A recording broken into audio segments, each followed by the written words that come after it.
La noblesse de la boue. Chapitre 6.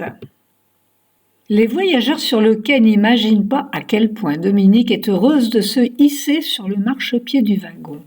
Si elle bouscule un peu, ce n'est pas par effronterie. Elle vient de vivre des heures d'un stress intense. Elle a dû prendre rapidement une décision de nécessité vitale. Elle serait fatiguée si elle pouvait se le permettre. Les 3 statues ont bien été confiées aux bons soins des services postaux adressés à J.B., ce qui constitue déjà un exploit. Elle a pris la précaution d'indiquer uniquement son prénom dans l'espace expéditeur. En France, elle devine que son nom peut encore susciter la méfiance. À tout instant, elle s'attendait à ce qu'une grosse main ne s'abatte sur son épaule. Elle n'aurait pas eu le courage de résister et de lutter comme Joe tout à l'heure dans le couloir. Non, elle serait montée, seule, avec dignité, dans la voiture de la police. Prise en charge et d'une certaine façon soulagée, au moins le temps qu'il fasse le rapprochement avec ses illustres parents. L'événement à la fois redouté et espéré ne s'est pas produit. Tout s'est bien passé, trop bien passé. La jeune fille prend soin de poser son sac sur le siège voisin du sien. Elle ne supporterait pas de devoir tenir la conversation avec qui que ce soit. À l'instant où le train s'ébranle et quitte la gare, un profond soupir lui échappe. Dominique s'abandonne les yeux fermés. Elle n'a pas réellement le sentiment de s'enfuir, mais de répondre à un mystérieux appel. Elle part vers son destin, comme si, arrivée à une certaine échéance, elle doit aller voir plus loin, suivre un programme établi dont elle ignore les plans, qui l'oblige à rebrousser chemin. Ses pensées se bousculent. Elle voit encore présents et vivants les Diana et le Pouffine. Qui était-il vraiment ? Qui est Joël Benettard, alias Joe Bennett ? Tout se mêle confusément. Et toi, jeune femme, qui es-tu ? Que vas-tu devenir ? Qui choisiras-tu d'être pour ta prochaine existence ? Est-ce une chance ou un nouveau désastre ? Elle sait qu'elle ne réussira pas seule à trouver réponse à ces nombreuses interrogations. Les statues vont-elles sauver Joe ou au contraire seront-elles utilisées contre lui ? En revanche, elle sait qu'il n'a pas tué le Pouffine, il est innocent. Elle sera fière de témoigner, le moment venu, jurant solennellement la main sur la Bible avoir passé la nuit avec lui. Avant cela, elle doit remonter jusqu'à la source, trouver un appui. Ne pas commettre d'impair et nuire plutôt que d'aider son protégé. Demain, les colis arriveront à Passe des Acacias. Elle les précédera pour peu que les vents lui soient favorables. Elle doit étudier son approche, improviser sans doute selon qui la reçoit. Des amis méfiants, des parents inquiets, des frères et sœurs complices, ou une compagne illégitime, possessive et antipathique. Elle refoule immédiatement cette dernière hypothèse qui ne lui avait pas jusqu'alors effleuré l'esprit et qui dérange ses projets. Le train ralentit, Dominique sursaute, elle connaît pourtant le trajet par cœur. Les stations s'égrèneront au même rythme cette fois encore. Il n'y aura pas de surprise. D'abord, les panoramas bucoliques qui plaisent tant aux touristes sportifs, ce que les paysans connaissent trop bien et ne voient plus vraiment.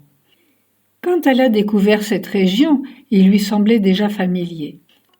Il ne suffit pas d'une frontière pour se sentir dépaysé. Tout ici est à la fois semblable et différent. Seuls les reliefs offrent un décor plus cadencé. Répondant à une annonce sur le journal de l'hôtellerie, elle a cru naïvement qu'en changeant de pays, l'herbe serait plus verte et l'air plus enivrant.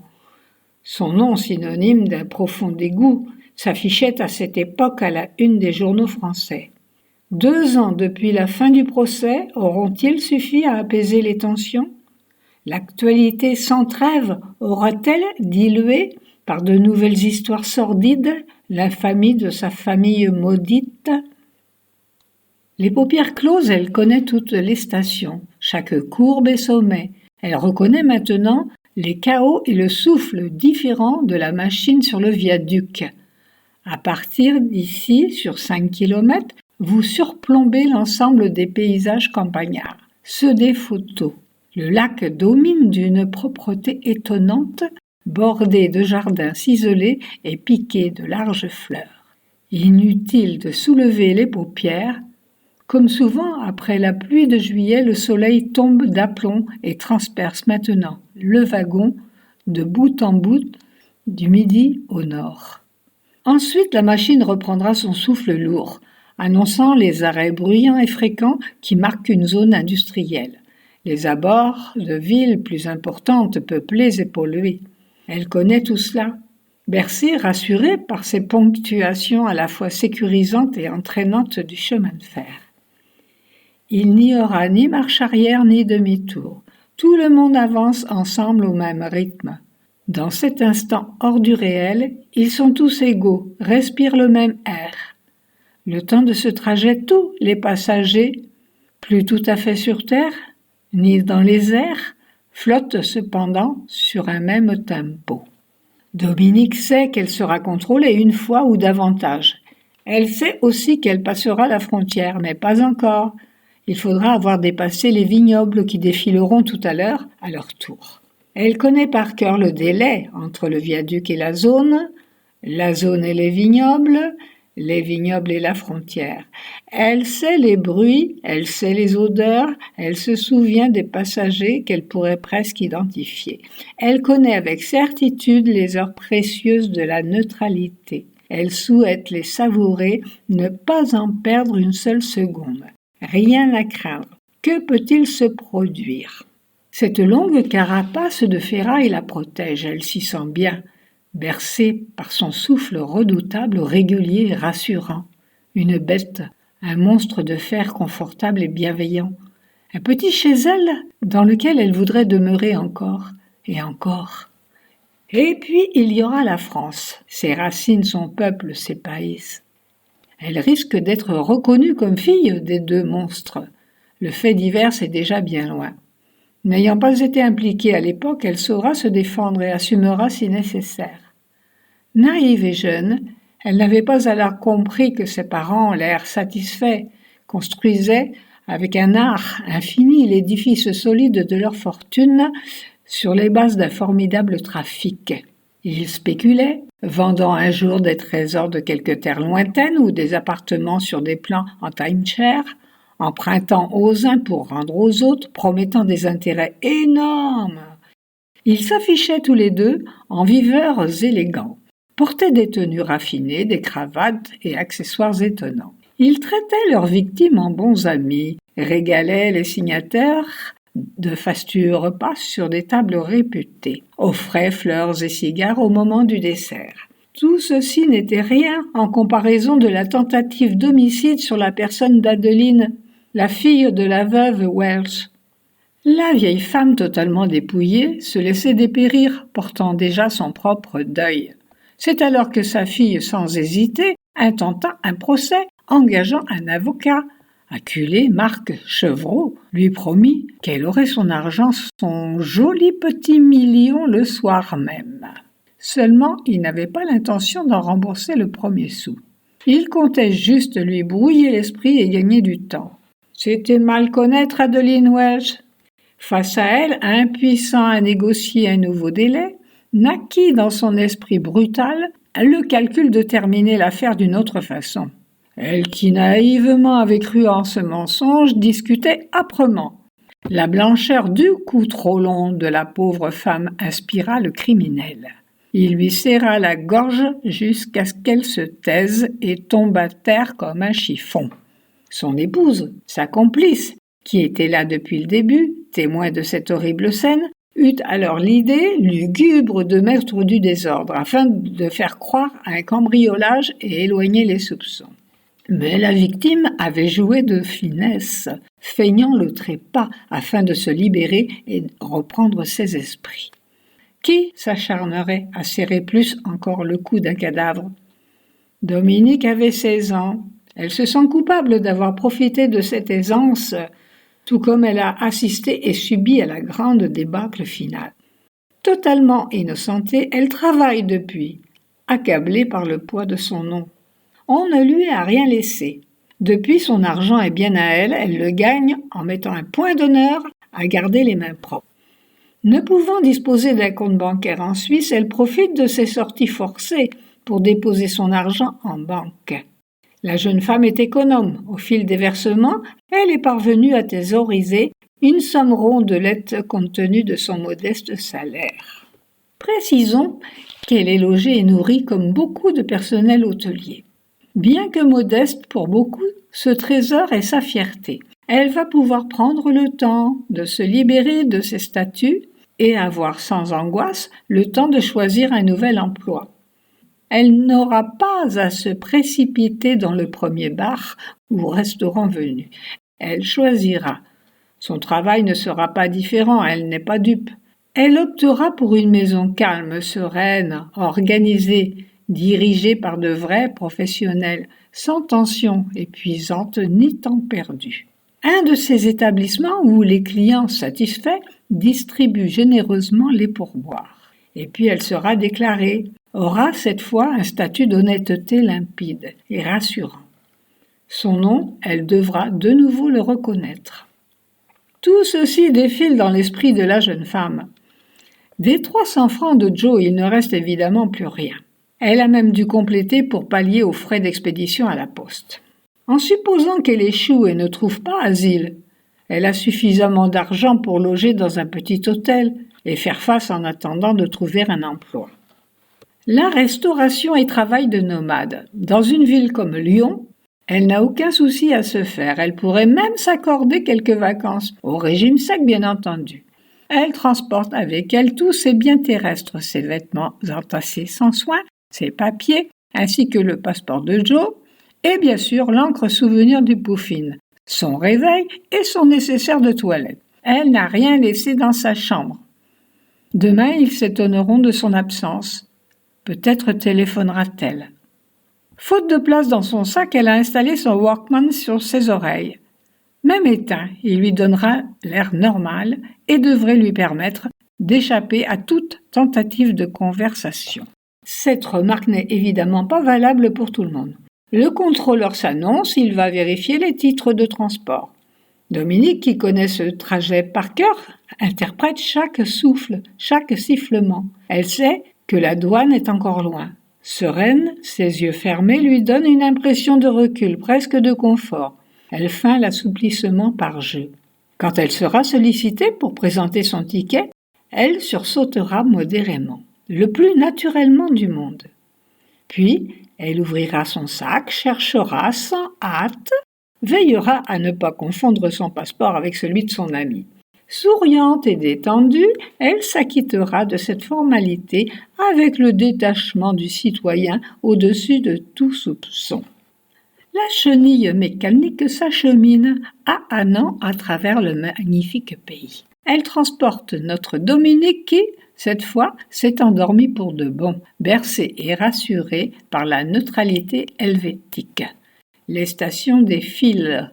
Le train en ignore heureusement la majorité.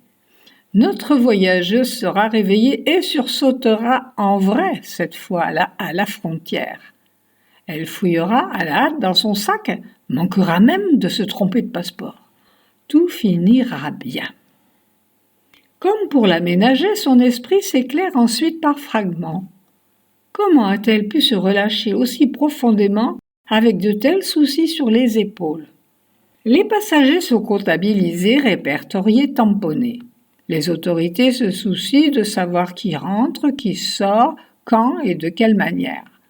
Le jour où ils décideront de comparer ces mouvements, il leur sera aisé de repérer les travailleurs non déclarés comme Dominique.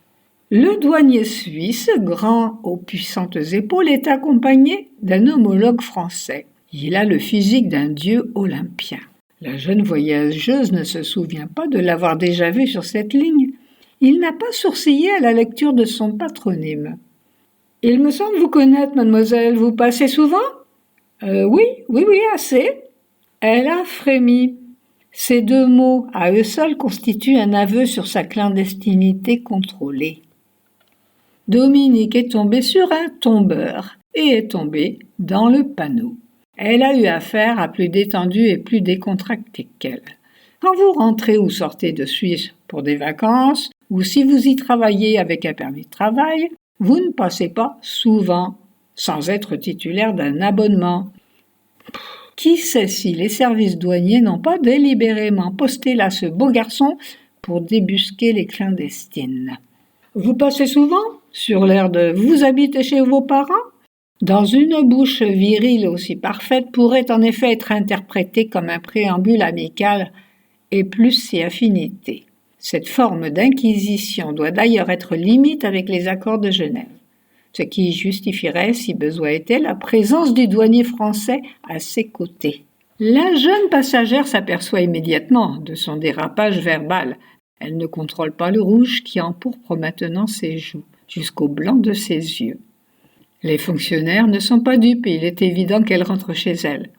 Dominique se félicite de n'avoir prévu qu'un aller simple. Le retour le soir même aurait pu être l'objet d'une enquête plus approfondie. Le trafic est connu de tous. Il viendra bien le jour où les contrôles seront plus sévères. Dominique a toujours su sa situation bancale et qu'un jour il fera rentrer pour de bon. Ce jour, c'est précisément aujourd'hui. Elle rentre chez elle. Or, la jeune femme n'a pas de domicile et va devoir en trouver un. Ses priorités sont tout d'abord de sauver sa peau et de sortir Joe de sa galère. Alors, trouver un chez elle ne semble pas la plus insurmontable des épreuves. Le train s'ébranle maintenant dans un long tunnel. Les wagons s'éclairent aussitôt. Dominique fermera une dernière fois les yeux. Elle aurait souhaité dormir encore un peu. Que ce doux balancement se prolonge. Le temps n'est-il pas le meilleur des remèdes ? Laissons-la digérer cette transition entre deux existences. Une mort suivie instantanément d'une résurrection dans un enchaînement trop brusque. Il n'y aura pas de retour en arrière. Elle ignore ce qui l'attend. Elle aimerait pouvoir oublier, se libérer enfin de son identité pour vivre mieux dans une peau toute neuve. Ce n'est pas si simple. Tout va beaucoup trop vite. Hier et ce matin, encore bien présent, lui laisse une saveur âcre dans la gorge.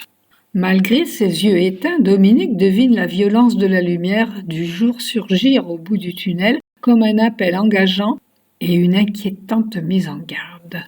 Crie, remplis tes poumons et tes yeux de cette nouvelle existence. Il va falloir apprendre à vivre, tout réapprendre. Lyon est annoncé au haut-parleur. Certains passagers sont déjà entassés dans l'allée centrale ou agglutinés devant les portes de sortie. Lyon est le terminus. Personne n'attend la jeune passagère sur le quai. Elle n'a pas non plus de correspondance à prendre. Consciente de la nécessité de garder les idées nettes, elle refuse de se laisser submerger par le stress. Presque contrainte, elle sera la dernière à quitter le wagon. Lyon est une cité importante, il y règne une effervescence propre aux villes de cette dimension. Rien à voir avec le rythme tranquille des petites bourgades. Chacun sait où il va et s'y rend à grands pas. Comme assommée, elle apprend à marcher. Son grand sac sur le dos. Ne lui demandez ni le jour ni l'heure, elle flotte dans une autre dimension.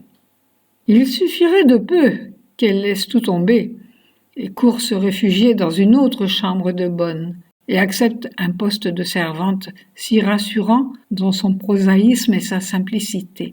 Elle trouvera seule son étoile, tendant l'oreille à ce mystérieux appel.